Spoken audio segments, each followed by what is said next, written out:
My sister actually lives in Medicine Hat.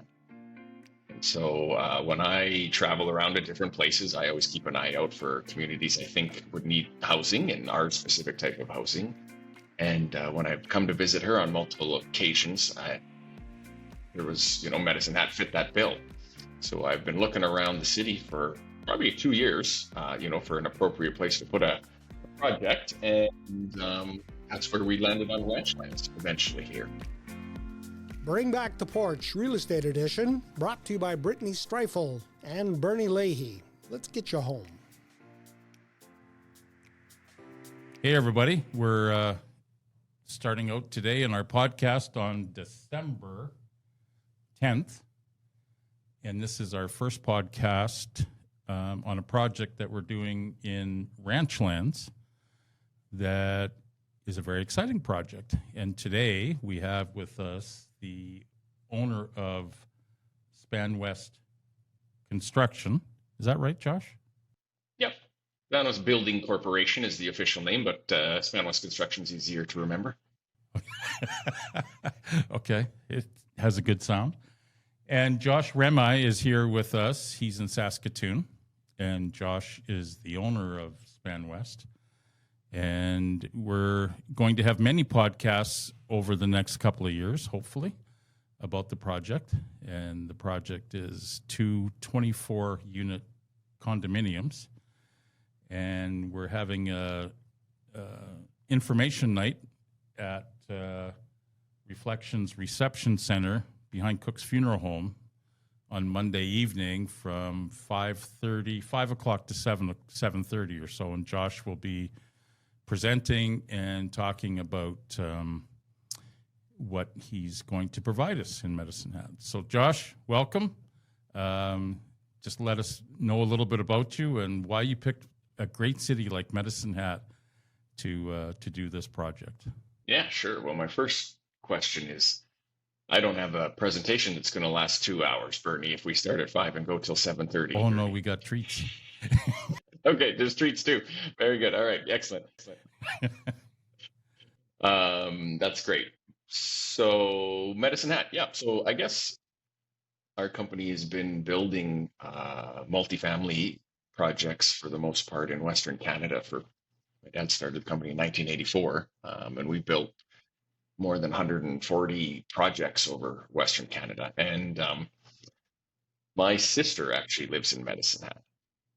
And so when I travel around to different places, I always keep an eye out for communities I think would need housing and our specific type of housing. And when I've come to visit her on multiple occasions, Medicine Hat fit that bill. So I've been looking around the city for probably 2 years, for an appropriate place to put a project. And that's where we landed on Ranchlands eventually here. And so I always enjoy coming to the city and spending some time there. And I've been to the pool and the golf course and all the things, of course, because my niece and nephew are there as well. And it's great. And so I'm pretty excited to be able to do the project in Medicine Hat. And I was able to reduce our out-of-town hotel budget for myself because my sister said I could stay in her basement. and all the guys that are going to build the place can stay at her basement. Yeah, that's right. They've already asked if they can pull a trailer into her front yard, which she said she thought was okay, and the kids thought was okay, but her husband has some reservations. Yeah, he's not going for that. Yeah. So this project is quite exciting because in Medicine Hat, we haven't had a project like this, condos, for a long time. And we had condos that are up above where Ranchlands is. But I think the last condo built there was, maybe 10 years ago. So this is exciting for people. And I think we're going to see that people are going to want to buy into this project. Yeah. We've had, without even advertising, this is actually the first. We put out some stuff on Monday in the paper and on Facebook, and we've had some pretty good response already. That's great. Yeah. I'm not surprised when I was doing my research, I think it was 2013, I'm pretty sure it was the last building, so more than 10 years ago.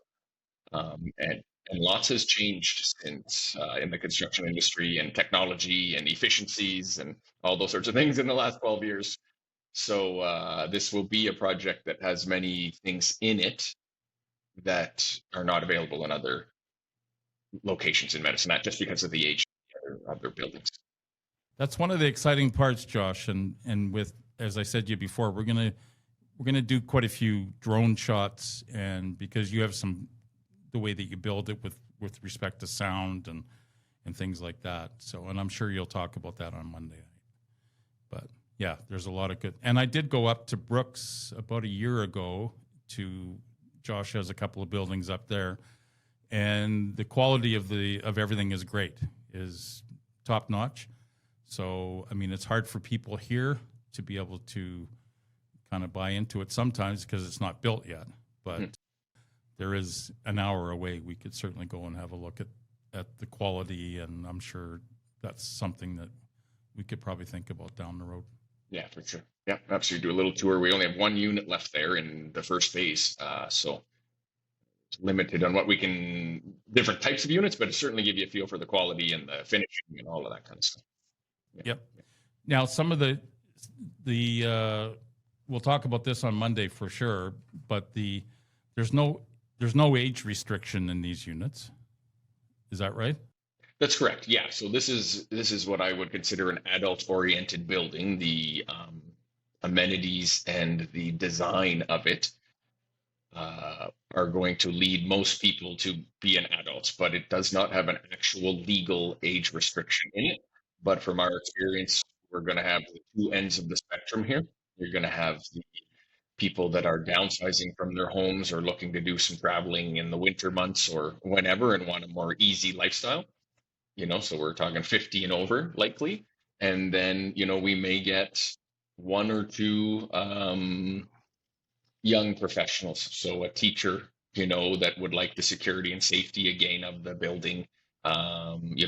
Sometimes a RCMP officer that's moved to town, is also looking for a simpler lifestyle.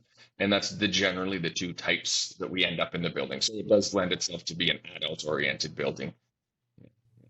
And there is the main floor is the parking, and everybody would get one inside parking stall. And that's right. If they wanted something outside, is there one stall per unit outside? The way we've got it, yeah. So we've got it set up so everybody's getting an inside stall. It's included in the price that you've got there on your price sheet. And the idea is we try to include everything. So all the parking and granite countertops and air conditioners and everything, in the price as opposed to nickel and dime everybody to death.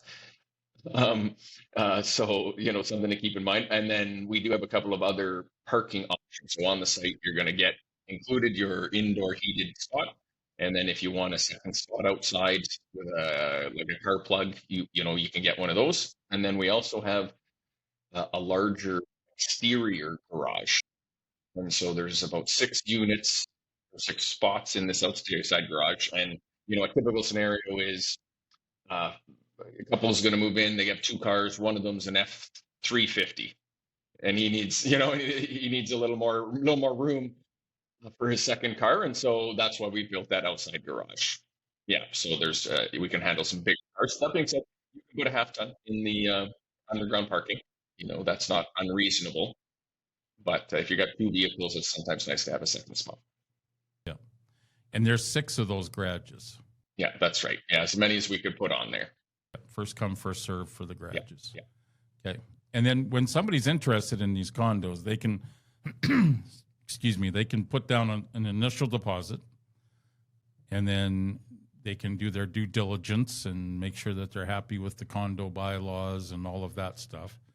And then once they're okay to carry on, then they would have, they would fill out the big contract where they would sign on the dotted line and say, yes, I'm prepared to go with this. And then that deposit would increase to however much we select for the deposit. Or do we know about the deposit yet?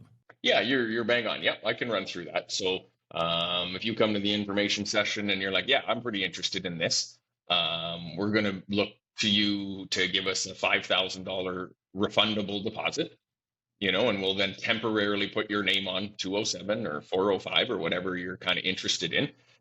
We'll have the sales contract, the bylaws, all the different legal paperwork that you can go through, the floor plans. You can chat with our people here as far as floor plan layout and that kind of things. And then maybe about 10 days later, we're going to say, okay, well, you either got to bring the books and the information back, or you're going to keep it, up to you. And basically at that point, we're going to ask everybody who's saying, yeah, I'm serious. I want to carry on.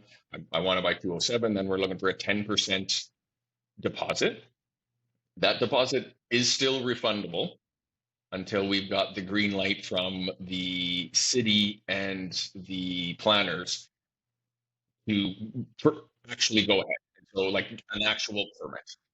So if there's some reason that the project doesn't happen, and we don't get a permit, now we should get a permit. It's a regular course, but it does take some time. Then we get your money back. And once we kind of get our permit, then we say, okay, this deposit now turns from a refundable deposit into a non-refundable deposit. The project is going ahead, shovels are in the ground, and that's actually all we need from people until they move in.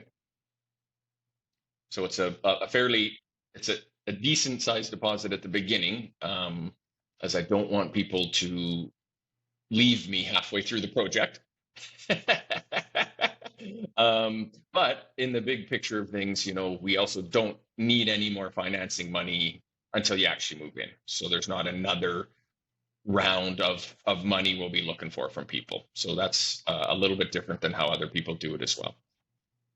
And then we'll get from your office, we'll get some samples that will come to Medicine Hat. We'll have a place probably up in my office where people can come and look at some samples of some cabinets and flooring and some other stuff as well.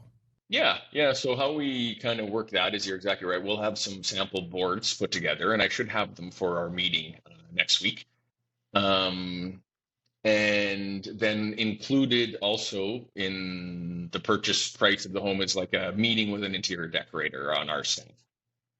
And so we'll get Amy to meet up with everybody and go through the selections. And so she got her 5 mood boards, as I call them, to start from. And then people have a pretty good choice of what their selections are. And Amy can be there to help as much or as little as somebody might like. So if you know what you want, great. Or you want to bounce some ideas off of an actual trained designer, then we have that as part of this. And from the time that you put a shovel in the ground to the time they move in is usually 14 to 18 months? Better not be 18. Okay. So we're going to say 14. So let's call it 13 to 15, something along those lines. But 14 is what we usually promise people. Okay. Yeah. And then on the site as well, there's potentially going to be room for 12,000 square feet of commercial, which would be what we're working on now, which would be probably medical if it works out. So it would be nothing that would detract from the property at all. But down the road, probably within 6 months, I think we can probably have some really good things put together there.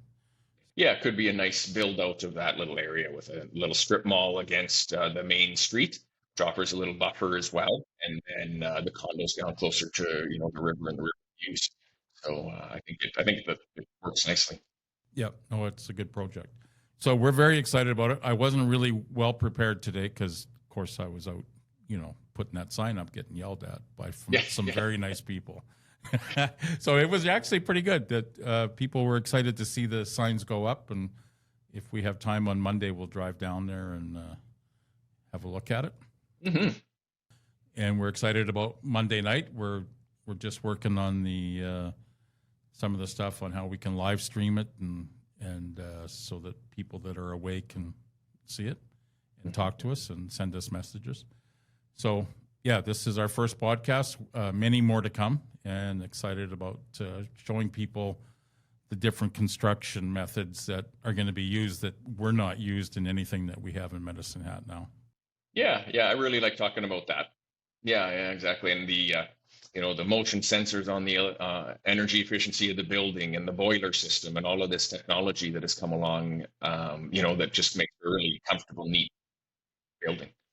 Oh yeah, no, I didn't know anything. Yeah, that's all really good stuff, and people will enjoy to hear about it. Join us for a Meet the Builder and info session at the Reflections Building at 937 13th Street Southwest on December 15th from 5 p.m. to 7:30 p.m. Josh will make his presentation at 6 o'clock. Let us know if you're coming.